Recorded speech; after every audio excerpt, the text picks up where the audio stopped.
Alors,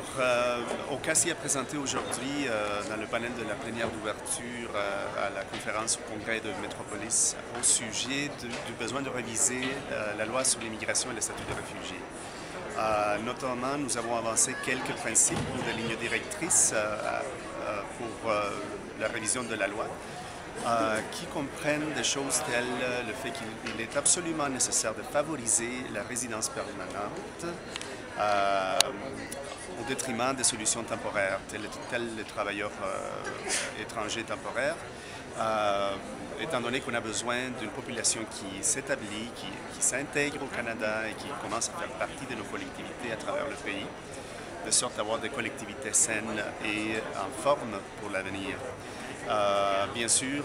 nous sommes contre la prolifération de l'utilisation du programme de travailleurs temporaires, étant donné les abus qu'il y a là-dedans, et le fait que ça ne permet pas aux travailleurs temporaires d'intégrer la société canadienne en bonne et due forme. Alors, ça fait partie de ce qu'on est en train de proposer. On a également suggéré le besoin fort important d'utiliser une grille d'analyse antiraciste pour l'élaboration d'une nouvelle loi, pour l'élaboration de programmes et de politiques et de leur mise en œuvre, de sorte à ce que ce ne soit pas les mêmes personnes appartenant au même groupe européen, blanc, qui bénéficient de mesures du programme d'immigration du Canada. On a besoin de quelque chose de vraiment équitable du point de vue de la diversité raciale et culturelle. Bonjour, Anne-Claire Gaillet, je travaille à la chaire de droit international public, chaire Oppenheimer à l'Université McGill, et je fais une maîtrise en droit international à l'Université de Montréal. Aujourd'hui, j'ai parlé du programme des travailleurs temporaires, programme de travailleurs agricoles temporaires au Canada. J'ai essayé de faire un lien avec le droit international en montrant l'importance du droit international pour améliorer le programme des travailleurs agricoles temporaires. Les principes que nous pouvons tirer du droit international, notamment des conventions de l'OIT, l'Organisation internationale du travail, sont les principes de non-discrimination entre les nationaux et les travailleurs migrants, au niveau du salaire, au niveau des conditions de travail. L'autre principe que nous pouvons tirer de ces textes, c'est l'égalité de traitement et de l'opportunité au niveau du travail.